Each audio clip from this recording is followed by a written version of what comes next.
Good afternoon, I'm Raylene Ramsey. This is your afternoon news fix for Thursday the 14th of May. The Finance Minister says there's no risk of Air New Zealand needing a bailout, despite its forecast of a massive loss. The national carrier says it could have an up to $390 million loss for the financial year to June 30, mainly from fuel costs. The Crown last bailed out the airline in 2020, lending $900 million. Nicola Willis says the company's balance sheet is more resilient than during the pandemic. They learned their lesson and they've made sure that they've got much more liquidity available to them such that they're able to withstand this current shock. Donald Trump's lavishing praise on China's Xi Jinping as the two presidents meet face-to-face in Beijing.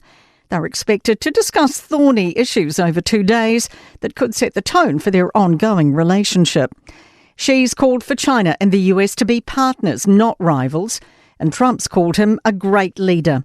Sky News' Jonathan Kersley says Trump wanted to portray an image of warm outreach. It was interesting too to hear him publicly talk about the idea of the direct leader-to-leader consultations when he's saying if we had a problem, I would call you or you would call me and we would sort it out.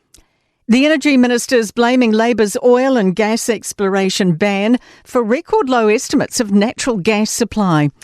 MB data shows the likely amount of natural gas to be extracted from known fields has fallen 23% to 731 petajoules. 8 gas fields are expected to close between now and 2036.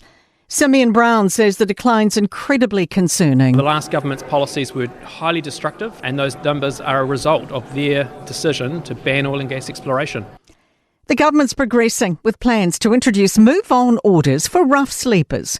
Legislation's today been introduced to allow police to move people from a certain area for up to 24 hours if they're begging, rough sleeping, breaching the peace or displaying disorderly behaviour.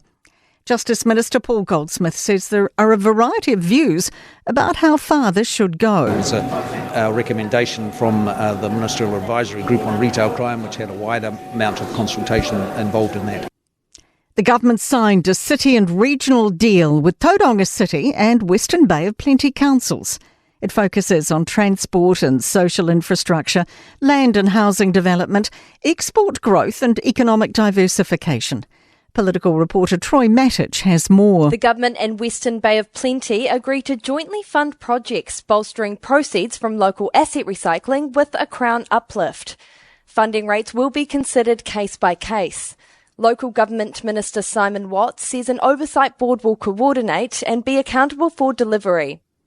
In sport, Wellington Phoenix captain Alex Rufer has revealed he won't recommit to the A-League club until he's explored other options. 6 Wellington Phoenix women have been named in Professional Footballers Australia's 18-strong Team of the Season, with Bev Priestman voted Coach of the Year by PFA members. And Australia's confirmed its entry for next year's America's Cup, with Olympic gold medalist Tom Slingsby spearheading an Aussie syndicate for the first time since 2000. That is your latest news fix. We'll be back with the next update tomorrow morning from the Newstalk ZB newsroom.